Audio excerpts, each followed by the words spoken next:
House Report 110-759. For what purpose does the gentleman from Illinois rise? Mr. Chairman, I have an amendment at the desk. The clerk will designate the amendment. Amendment number 6, printed in House Report number 110-759, offered by Mr. Kirk of Illinois. Pursuant to House Resolution 1343, the gentleman from Illinois, Mr. Kirk, and a member opposed, each will control 5 minutes. The chair recognizes the gentleman from Illinois. Mr. Chairman, I yield myself such time as I may consume. The gentleman from Illinois is recognized. Successful counterterror campaigns teach that to win, you must attack both terrorists and their money. Through our congressional partisan lens, the Iraq War is sometimes described as the bad war, while Afghanistan is described as the good war. Our partisan lens does not allow us to recognize any good news from Iraq, and also blocks bad news from Afghanistan. But in Afghanistan, we see that the Taliban is back, funded by billions from the sale of heroin. Last month, security situations in Afghanistan worsened, and the Taliban set new records for intensity, scope, and frequency of their attacks.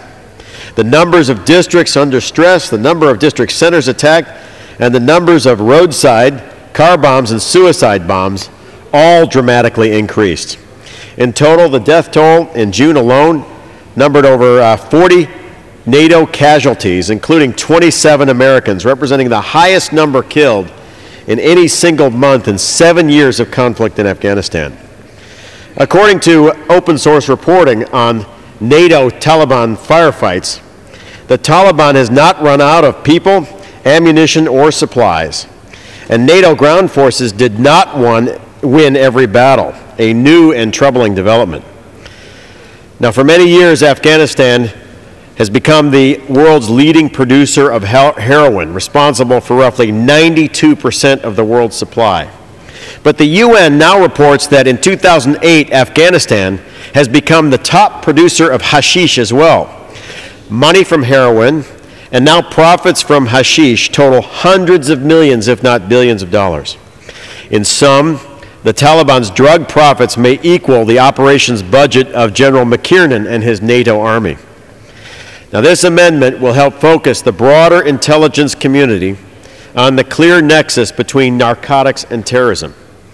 The hot issue yesterday was a surge in troops to Afghanistan, backed by both Senators Obama and McCain.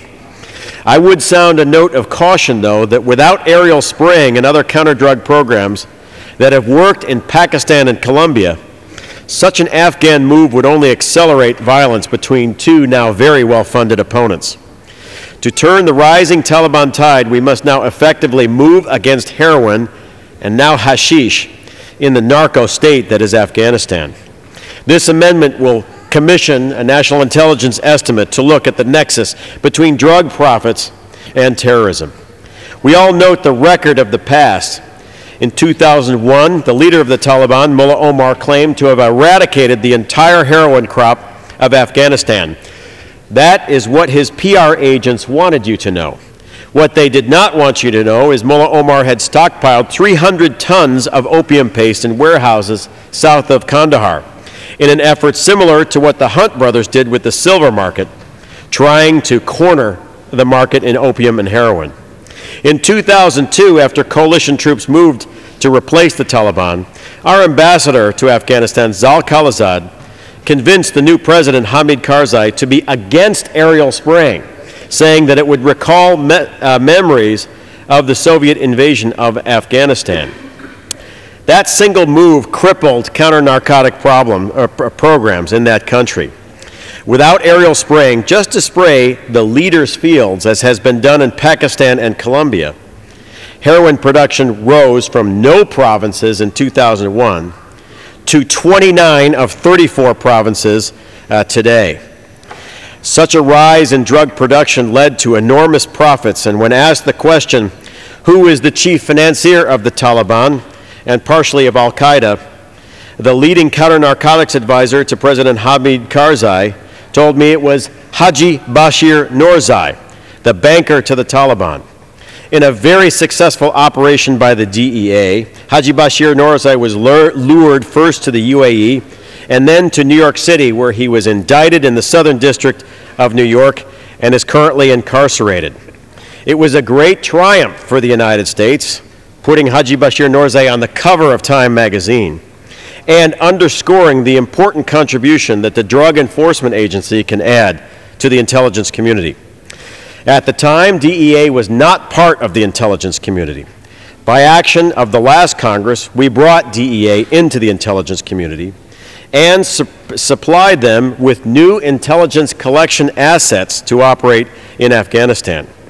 It is because DEA is Its in time has expired. that with their intelligence, this amendment should pass. Gentleman from Texas. Thank you, Mr. Chairman. I ask unanimous consent to claim the time in opposition to this amendment. However,